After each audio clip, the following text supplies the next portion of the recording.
Hi friends, welcome to workshop Telugu. మనం ఇప్పుడు చూసేది సామ్సంగ్ సింగిల్ డోరు 190 లీటరు అంటే స్టార్టింగ్ సైజు.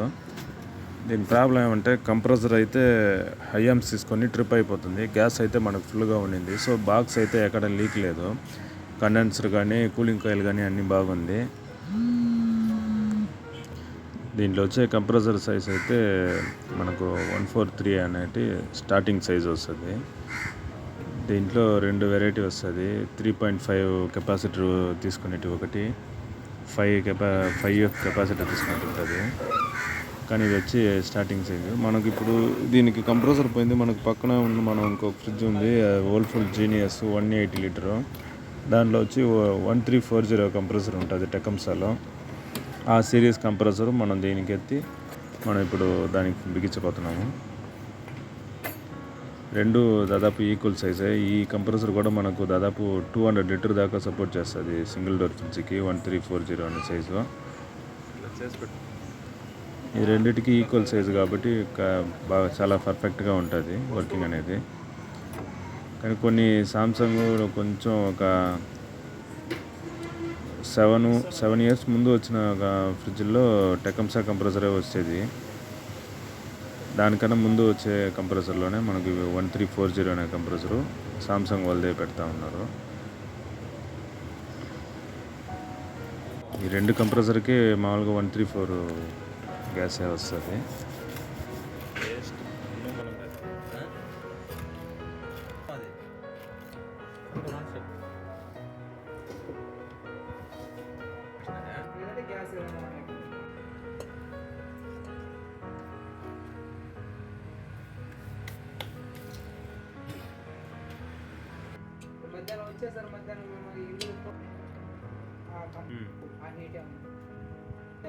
నేను కాల్ చేసే వస్తా. ఓకే.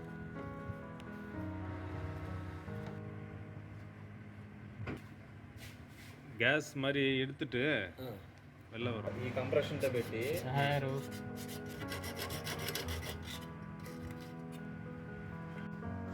మనం గ్యాస్ లీక్ లేదు కాబట్టి ఫుల్ గ్యాస్ ఉండింది కాబట్టి ఇన్నర్ కండెన్సర్ మనం యూజ్ చేస్తున్నాము.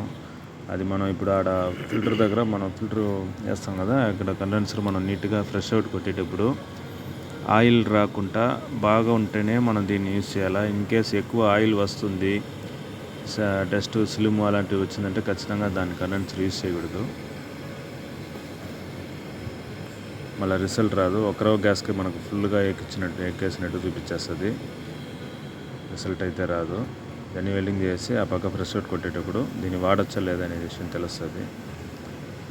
లేదు అంత రిస్క్ తీసుకోలేను అనుకుంటే కంప్రెసర్ మార్చేటప్పుడు కండెన్సర్ కూడా దీనికైతే 10 రోజులు కండెన్సర్ వేసుకుంటే సరిపోతుంది. మార్చుకోవడం బెటరు. కానీ గ్యాస్ ఫుల్గా ఉండింది కాబట్టి మనకు టైం ఉంది కాబట్టి అదన్నీ మనం ఒక్కొక్కటి చెక్ చేసుకొని మార్చుకోవాలి.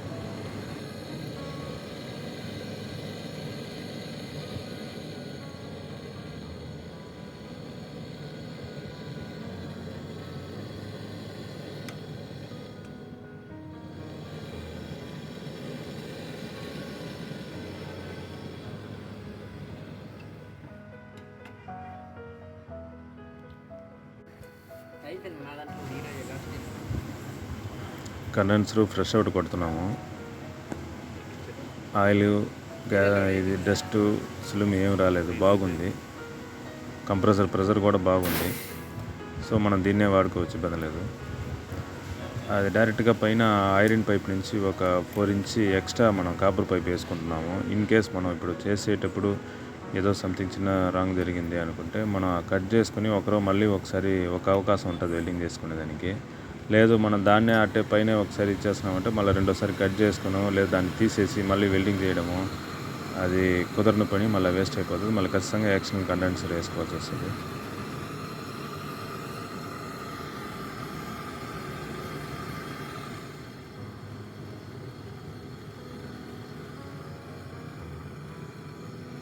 బాగా యాంగిల్ తీసుకున్నాం.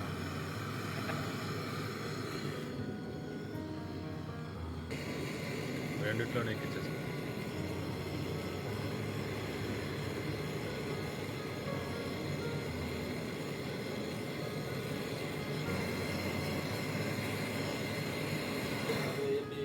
లింక్ అనుకురా ఈ వర్క్ అంతా ఎంత వేసిపోతాం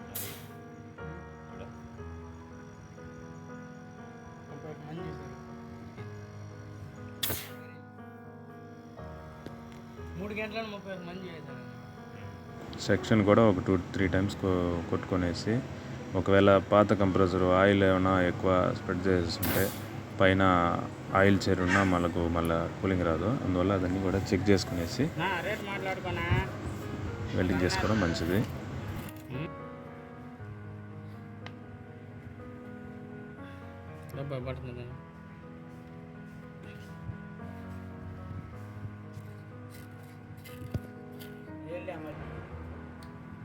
దాంట్లో ఏముంది కట్టలేదు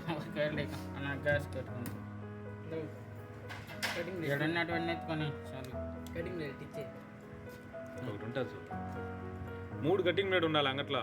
ఇదొకటే నా అయిపోయింది నా వెళ్ళి ఏం చేసేస్తాను నా గ్యాస్ అదన్నీ ఓకే కృష్ణ.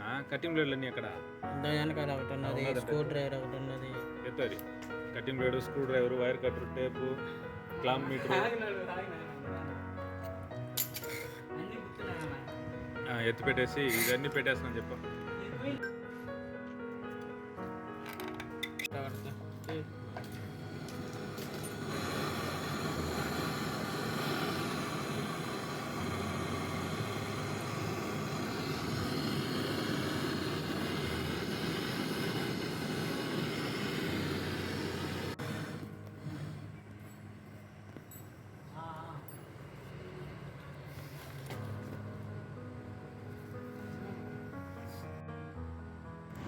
ఒక 10 నిమిషాలు వ్యాక్యూమ్ పెడితే మనకు రిజల్ట్ బాగుంటుంది. ఖచ్చితంగా పెట్టాలా.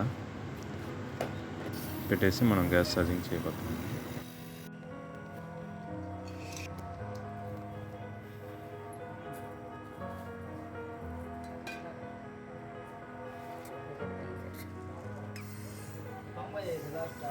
అవును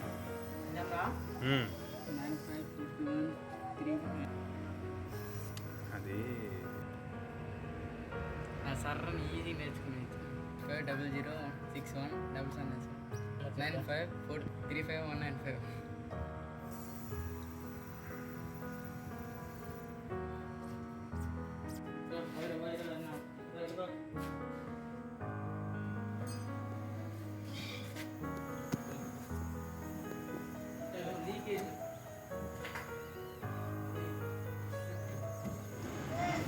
కింద జిల్లమని వచ్చినది, పైన స్టార్టింగ్ పైపు ఐస్ వచ్చినది.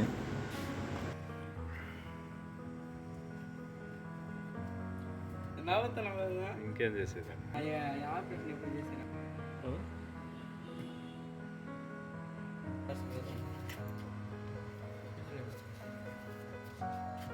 కుర్చీలో దాంట్లో కాదు